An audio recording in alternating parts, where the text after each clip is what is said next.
Assalamualaikum. Waalaikumsalam, Pak.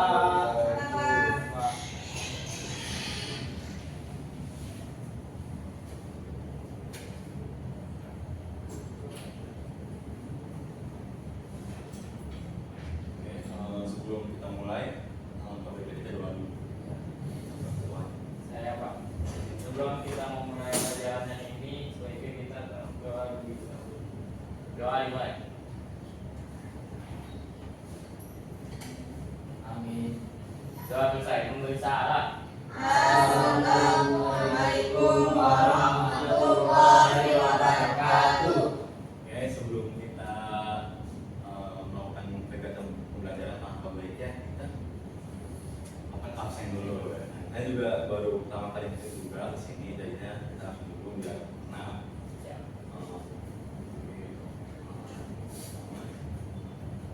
Bapak Risa, Hadir. dari mana asal? Oh, saya dari Kuliah Bapak. Oh, dari Kementerian. Iya. Haji, Jadi, Pak. dari mana Haji? Pinang. Oh, dari Pinang. Ini. Jadi, Pak. Iya. Oh, dari Iya, jelas Bapak dari tahu. Ya, dia udah nih. Ya ini. Hadir saya Pak. Dari mana? Apanya? Tadi tinggal ngomong lu. Tinggalnya sekarang di sini, tapi lahirnya di Bapak. Oh, lupa. Ya. Denny, Hai Pak, dari mana asalnya? saya di rumah di Cawang Pak. Oke Pak. Ricky, Saya, Pak. dari mana asalnya? Dari mana ya? Oh ya, Sabrina dari mana? Dari itu Pak. Ada di. Oke. Sini udah ada yang kenal belum saya? Siapa? Belum. Saya Belum. Tapi saya pernah lihat Bapak. di masjid. Di mana? Waktu kemarin saya kan ke ruang guru ya Pak. Ada berkas. Itu melihat Bapak. Bapak bantu ya Pak? Iya, saya baru aja kalau di sini.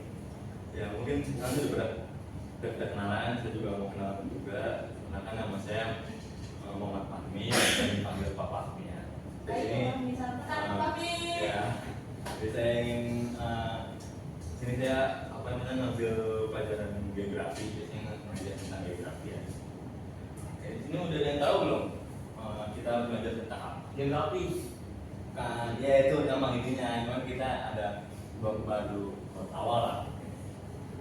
Tentang Bencana alam. Bukan. bencana apa itu tentang apa? Atmosfer, Pak. Daripada tulang belakang, mending langsung aja Asal Pak. aja ya. Jadi sekarang kita akan belajar tentang pembangunan dan pertumbuhan wilayah. Kita melaksanakan pembelajaran sebelum kita mulai pertama materi kita. Jadi saya mau memberitahukan dulu terkait tujuan pembelajaran kita hari ini. Jadi tujuan kita itu yang pertama, siswa mampu menjelaskan penelitian pertumbuhan dan pembangunan wilayah. Yang kedua, mampu mengidentifikasi faktor-faktor yang mempengaruhi pertumbuhan wilayah. Yang ketiga, mampu menganalisis indikator pembangunan wilayah, ekonomi, sosial, dan infrastruktur. Yang keempat, mampu membedakan wilayah yang berkembang dan wilayah yang tertinggal berdasarkan data yang tersedia. Yang kelima, mampu menjelaskan hubungan antara pertumbuhan penduduk, perkembangan ekonomi, dan pembangunan wilayah. Itu adalah tujuan pembelajaran kita hari ini. Oke. Nah, jadi pembangunan wilayah itu adalah perencanaan pembangunan wilayah, suatu pemanfaatan ruang wilayah dengan cara mengoptimalkan aktivitas serta fungsi wilayah tersebut untuk melakukan suatu pengembangan potensi wilayah tersebut.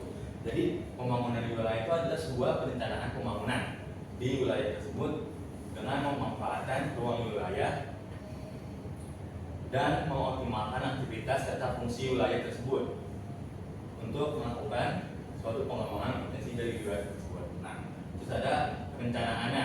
Perencanaan pembangunan wilayah itu bisa dilihat dari yang pertama adalah aktivitas sumber daya manusia seperti pembelian, beli barang kayak sumber daya segala macam. Nah, terus sama ketersediaan sumber daya alam tadi yang ada di wilayah tersebut, kayak mungkin yang di pulau itu kayak ikan-ikan, terus kalau yang di gunung itu kayak tumbuh-tumbuhan dan sayur-sayuran. Nah, terus untuk modal dasar pembangunan itu adalah itu dari sumber daya manusia yang berkualitas, jadi kayak SDM-nya itu SDM-nya tuh berpendidikan atau tidak, atau namanya SDM tinggi gitu lah pokoknya. Sama sumber daya alam yang melimpah seperti kayak sumber daya alam kita kan maritim ya, jadi kita tuh yang paling berlimpah itu adalah apa? Sumber daya yang paling berlimpah di kita. Laut, air, pak. Kayak kita kan maritim nih, ikan, tuh, ikan. Kerang masuk Bapak? Kerang termasuk, karena kan dia ini juga spesies laut juga. Nah, terus ada pertumbuhan wilayah. Pertumbuhan wilayah adalah suatu wilayah yang pertumbuhannya pembangunan itu sangat besar terhadap aktivitas ekonomi dan komersial dan produktivitas tinggi sehingga dapat mempengaruhi pertumbuhan dan perkembangan di kita. Nah, jadi pertumbuhan wilayah itu adalah suatu wilayah yang pertumbuhannya itu sangat cepat. Jadi kayak apa ya? Pertumbuhannya cepat kayak dari ekonominya, dari ininya. Contoh kayak apa? Negara dengan pertumbuhan wilayah itu sangat cepat. Contohnya, Cina. Nah, Cina itu kan dia kan cepet ya, dia tuh satu negara yang maju lah, maju banget gitu kan, karena dia tuh dari pertumbuhannya itu wilayah itu sangat cepat. Terus dan juga produktivitasnya sangat tinggi sehingga dapat mempengaruhi pertumbuhan dan perkembangan di wilayah sekitar. Nah, ada beberapa faktor pertumbuhannya itu yang ada apa ya? Pertumbuhan itu ada beberapa yang tidak merata di beberapa wilayah. Nah, itu ada beberapa faktor. Yang pertama itu adalah perbedaan potensi sumber daya alam.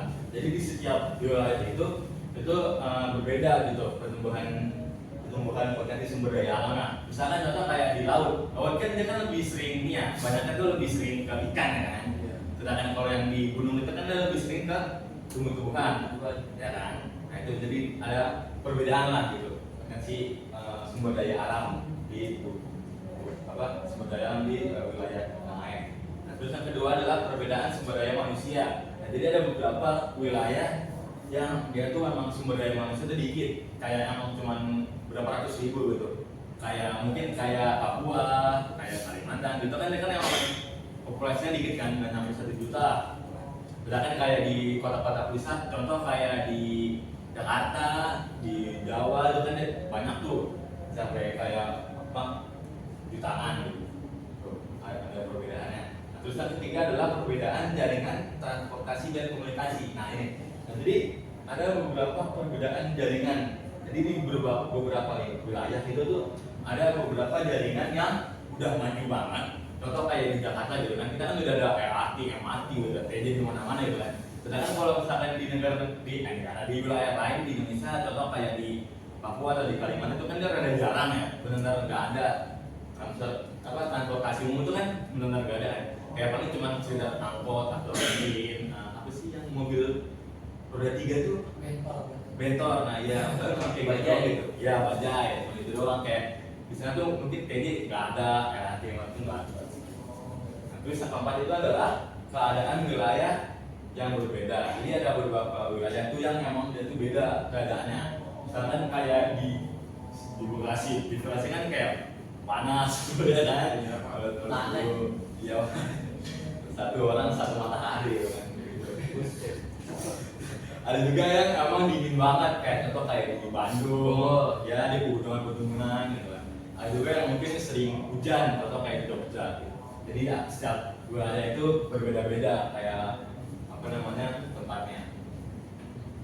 Nah, pendekatan wilayah bertujuan untuk mencapai perbaikan kondisi sosial ekonomi melalui investasi terhadap aspek yang relevan dengan memanfaatkan sumber daya yang optimal. Nah, jadi pendekatan wilayah itu ada tujuannya. Nah, tujuannya itu adalah memperbaiki kondisi sosial ekonomi. Jadi untuk memperbaiki, misalkan di wilayah itu tuh, misalkan orang miskin itu banyak. Nah, salah satunya adalah dengan menggunakan pendekatan wilayah gitu, untuk melalui investasi terhadap aspek yang relevan dalam membantu sumber daya yang optimal. Nah, terus tujuan pembangunan wilayah adalah menyelesaikan berbagai kegiatan pembangunan sektor dan wilayah sehingga pemanfaatan ruang dan sumber daya yang optimal dan mendukung peningkatan kehidupan masyarakat sesuai tujuan pembangunan yang diharapkan. Nah, tujuan pembangunan wilayah itu ada tujuannya. Tujuannya itu adalah misalkan membagai kegiatan pembangunan. Jadi ada pembangunan sektor sektor. Jadi kayak mungkin pembangunan yang emang belum dikerjakan, kayak mungkin pembangunan jalan raya, pembangunan mungkin mall atau mungkin rumah sakit. Nah, sehingga pemanfaatan ruang dan sumber daya itu bisa dioptimalkan dan mendukung peningkatan kehidupan masyarakat sesuai tujuan pembangunan yang diharapkan. Nah, di sini ada beberapa faktor-faktor untuk mengidentifikasi wilayah pertumbuhan. Nah, yang pertama itu ada pertumbuhan ekonomi. Nah, itu dengan cara melihat angka pertumbuhan ekonomi dari waktu ke waktu. Nah, jadi itu cara melihat cara untuk melihat mengidentifikasi wilayah pertumbuhan itu adalah pertumbuhan ekonomi itu adalah dengan cara melihat angka pertumbuhan ekonomi. Jadi kita melihat kayak data-data gitu, data-data kayak dari pemerintah, kayak pertumbuhan ekonominya nih gimana nih dari waktu ke waktu, apakah dari waktu itu naik, apa turun atau sama aja. Terus yang kedua adalah laju pertumbuhan penduduk dengan cara melihat angka pertumbuhan penduduk dari waktu ke waktu. Nah, jadi cara melihat laju pertumbuhan itu adalah dengan melihat angka pertumbuhannya. Jadi kita kayak melihat kayak data-data yang dari pemerintah juga, kayak mungkin angka fertilitas, angka mortalitas, dijaring kan angka itu lain. Nah ya, itu kita cara untuk melihat laju pertumbuhan penduduk itu dengan cara itu.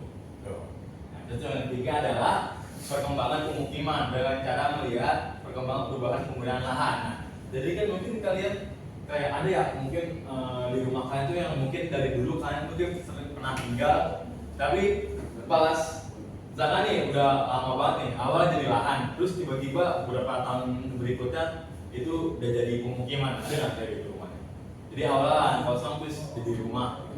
Nah, itu adalah salah satu cara melihat laju pertumbuhannya dengan cara melihat penggunaan lahan yang menjadi penggunaan lahan menjadi pemukiman. Nah, terus yang keempat adalah tingkat pendidikan. Nah, cara melihatnya itu adalah dengan cara melihat perkembangan tingkat pendidikan. Jadi kita bisa melihat di wilayah ini tuh sekolahnya banyak apa enggak gitu. Apakah di sekolah di wilayah ini tuh ada SD atau ada SMP, ada SMA atau ada kuliah. Nah, itu kita dilihat itu ada berapa orang di wilayah tersebut. Nah, terus yang kelima itu adalah menggunakan teknologi dengan cara melihat perkembangan kemampuan teknologi yang digunakan. Jadi kita bisa melihat penggunaan teknologi itu dengan cara melihat perkembangannya. Jadi di luar tersebut tuh mereka lebih sering pakai HP atau mungkin pakai burung atau mungkin nggak pakai, jadi kayak sekitar jaga kalau misalnya ketemu kita ngobrol-ngobrol gitu. Kita bisa melihat laju pertumbuhan itu dengan cara itu. Nah, yang keenam itu adalah dengan budaya, penggunaan budaya dalam masyarakat dengan cara melihat budaya yang berkembang di masyarakat. Nah, ada kegiatan pembangunan. Jadi kegiatan pembangunan itu ada yang pertama itu adalah pembangunan pedesaan. Nah, pembangunan itu ada beberapa konsep pembangunan wilayah pedesaan yang menggunakan pendekatan spasial. Antara itu adalah yang pertama desa pusat pertumbuhan DPP, yaitu desa yang memiliki potensial diberikan fungsi sebagai pusat pertumbuhan. Pertumbuhan desa-desa yang termasuk dalam jangkauan pengaruh pusat pertumbuhan disebut desa hinterland. Nah, jadi di dalam desa-desa itu, boleh. Nah, jadi desa-desa ini tuh desa pertumbuhan itu adalah desa pertumbuhan itu desa yang memiliki potensi dan diberikan fungsi sebagai pusat pertumbuhan. Nah, jadi di beberapa desa itu ada kayak desa pusat pertumbuhan. Jadi desanya itu tuh memiliki potensi, mereka tuh bisa mereka bisa menghasilkan uang atau bisa bertumbuh lah gitu. Jadi mereka kayak mengoptimalkan SDA-nya dia dan SDM-nya dia itu sebagai pertumbuhan mereka gitu. Nah, desa-desa itu adalah salah satu desa-desa termasuk dalam jangkauan itu adalah termasuk yang dinamakan namanya desa hinterland atau DH. Nah, kedua, kawasan terpilih pusat pengembangan desa atau KTP 2D, cuma desa yang difungsikan sebagai DPP terpilih, maka kawasan pusat pengembangan desanya terbatas dan terpilih. Oke. Nah, maksudnya ada pembangunan pedesaan seharusnya diarahkan pada hal-hal lain sebagai berikut. Nah, jadi yang pertama itu adalah pemantapan ketahanan pangan. Jadi salah satu pembangunan pedesaan itu salah satu arahannya biar agar mereka ini itu adalah pemantapan ketahanan pangan. Jadi kayak apa namanya, biar mereka tuh udah tahu di wilayah mereka ini tuh mereka tuh punya sumber daya apa biar mereka bisa dikelola dengan baik. Terus yang kedua adalah menciptakan kegiatan ekonomi lokal secara beragam. Jadi menciptakan ekonomi lokal. Jadi kayak mereka memanfaatkan, dan mereka udah memanfaatkan nih apa namanya, kayak SDA apa hasil sumber daya alam mereka. Jadi mereka akan mengelola itu sebagai apa namanya, alat pencari mata uang mereka. Terus yang ketiga adalah peningkatan atau memperluas lapangan juga. Peningkatan memperluas lapangan kerja. Jadi udah mereka bikin kegiatan ekonomi, mereka pasti bakal akan mencari itu adalah sebuah lapangan kerja. Jadi mereka akan mencari orang-orang yang bersedia untuk bisa mengelola itu, gitu. Kayak mencari karyawan, mencari manajer dan segala macam. Terus yang keempat adalah menguatkan kelembagaan. Jadi mereka habis sudah punya apa namanya, sudah punya kegiatan ekonomi. Nah mereka akan bikin yang lebih gedenya gitu, kayak kelembagaannya. Jadi kayak mungkin kayak ketua, terus kayak komite segala macam. Terus yang kelima adalah peningkatan partisipasi masyarakat. Jadi dari kegiatan ekonomi itu mereka akan apa namanya, dari melakukan hal yang tadi saya sebutkan. Nah mereka akan meningkatkan partisipasi masyarakat mereka agar mereka ingin mengelola namanya SDA atau sumber daya alam mereka gitu ya, bisa digunakan dengan baik.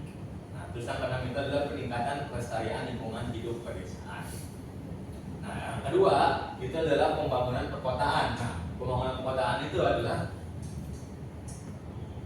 pembangunan perkotaan sejak revitalisasi 1 mulai rencana, namun masih terbatas pada kota besar sebagai sentra bisnis distrik atau CBD. Sejak otonomi daerah, pembangunan perkotaan diurus oleh pemerintah kota. Jadi pembangunan kota itu memang masih terencana, tapi masih terbatas banget karena emang masih diurus oleh pemerintah kota.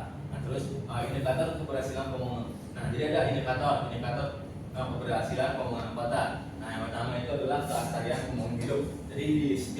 Jadi indikator pembangunan kota itu adalah salah satunya itu adalah kelestarian lingkungan hidup. Jadi kayak di kota ini tuh mereka ada ini nggak sih, ada kayak taman kota atau mungkin kayak kebun binatang. Itu salah satu indikatornya. Nanti yang kedua adalah keseimbangan pembangunan. Jadi apa namanya, salah satu indikator keberhasilan itu adalah keseimbangan pembangunan. Jadi mereka itu apa namanya, keseimbangan pembangunan di kota itu maju jadi kayak rata gitu. Jadi kan biasanya kan ada tuh ya yang kayak apa namanya, yang rumah-rumah kecil yang tinggal di pinggir desa kampung. Jadi kayak ini deh, ini sama gini nih di pinggir itu tuh ada rumah umum ya, rumah umum. Nah jadi mereka itu tuh udah keseimbangan pembangunan itu bagus gitu, sehingga yang kayak rumah-rumah umum gitu tuh udah nggak ada. Itu salah satu indikatornya. Nah terus yang ketiga adalah optimisasi pemanfaatan ruang. Nah, terus yang ketiga itu adalah pertumbuhan di wilayah. Nah pertumbuhan di wilayah itu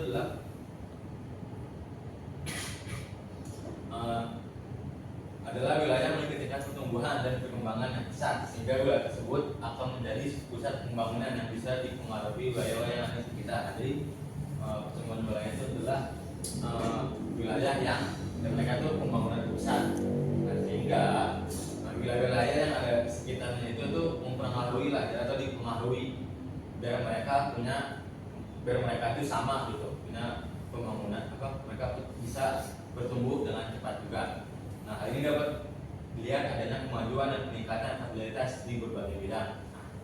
Oke, menurut Mutuali terdapat beberapa cara yang sering digunakan untuk mengidentifikasi pusat pertumbuhan. Jadi ada menurut Mutuali itu adalah beberapa cara yang sering digunakan untuk mengidentifikasi pusat pertumbuhan. Nah, yang pertama itu adalah potensi wilayah, yang kedua itu adalah teori tempat sentral, yang ketiga adalah teori sektor, yang keempat adalah teori kutub pertumbuhan.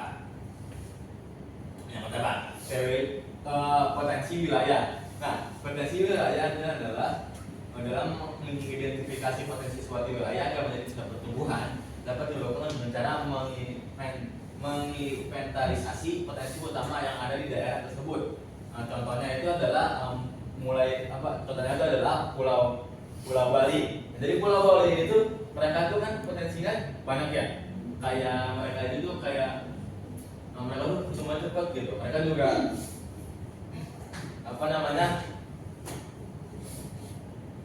wilayah dalam sekitar dapat dimakan.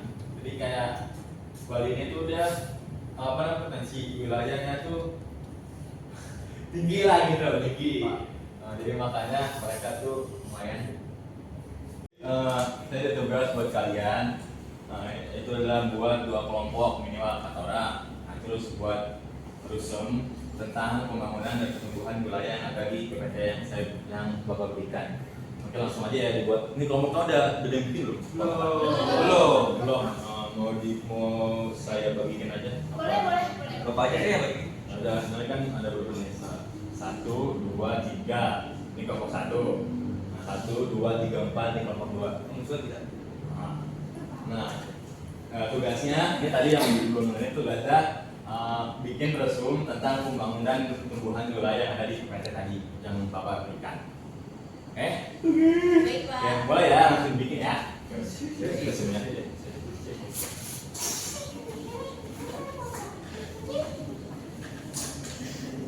Bisa dipotong teman. Boleh, foto dulu. Satu udah. Bikin PPT teman. Kita diskusi teman. Kamu Ini dia resum berdiskusi Pak. Oh iya. Kerja tuh. kamu nggak diskusi sama teman kamu. Habis di. Enggak Pak, maaf Pak, saya diskusi sama dia tentang tawuran. Dulu ya. Habis di.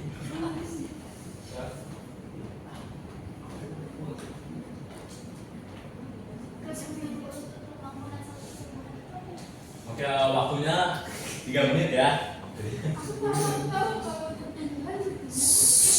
Nggak boleh. Bukan kelompok lain.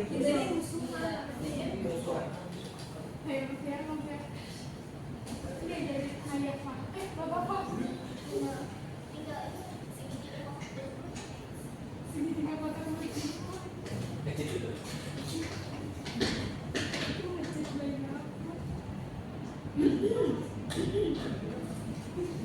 Waktunya nggak bisa. Oh, 1 menit lagi.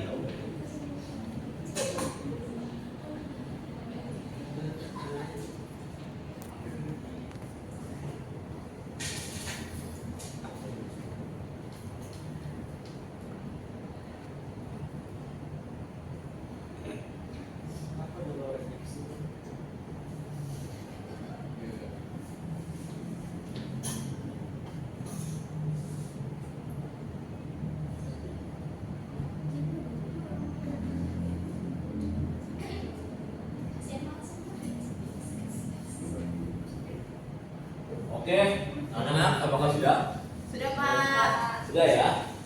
Oke, ini mau penjelasannya mau di satu kelompok langsung maju semuanya, Mbak, perwakilan aja. Perwakilan aja. Oke. Udah dari kelompok 1 dulu ya perwakilannya. Kelompok dulu. Kelompok 1. Oke. Perwakilan. Maju teman. Baik Pak.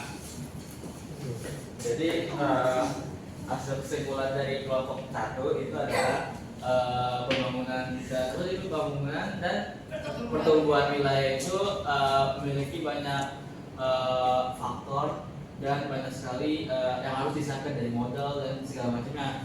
Nah, tapi dari pembangunan dan pertumbuhan wilayah itu mempunyai dampak positif juga untuk masyarakat. Terus juga ada banyak tantangannya dan juga ada banyak manfaatnya untuk wilayah tersebut. Seperti itu Pak.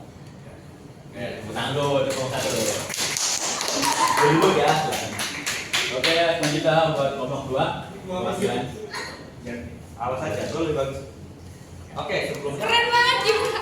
perkenalkan, nama saya Gibran Sahabi dari perwakilan dari kelompok 2 yaitu ada Hanan, Fauzia dan Syawa. Oke, jadi kesimpulannya dari hasil diskusi kami itu pembangunan wilayah, gimana wilayah itu bisa terbangun itu karena ada dari faktor alam dan faktor manusianya. Jadi kalau faktor manusia itu kan emang harus ada pendidikan dan pelatihannya gitu kan. Nah dari desa dan kota juga itu kan emang ada indikator kemajuan masing-masing. Kalau misalnya di kota itu indikator kemajuannya kan dari segi ekonomi dan bisnis kayak gedung-gedung gitu kan. Nah kalau desa itu ditandai dengan, tapi jangan anggap remeh orang desa, tapi orang desa itu bisa aja mereka itu kelihatannya emang kuno, tapi dia itu lahannya itu luas-luas, lahannya berhektar-hektar. Jadi jangan sombong tentang jadi orang kota, remehkan orang desa, karena dua wilayah ini adalah dengan karakternya beda. Sekian dari kelompok 2. Siapa yang menang, Pak? Kelompok 2 lah. Dua dong.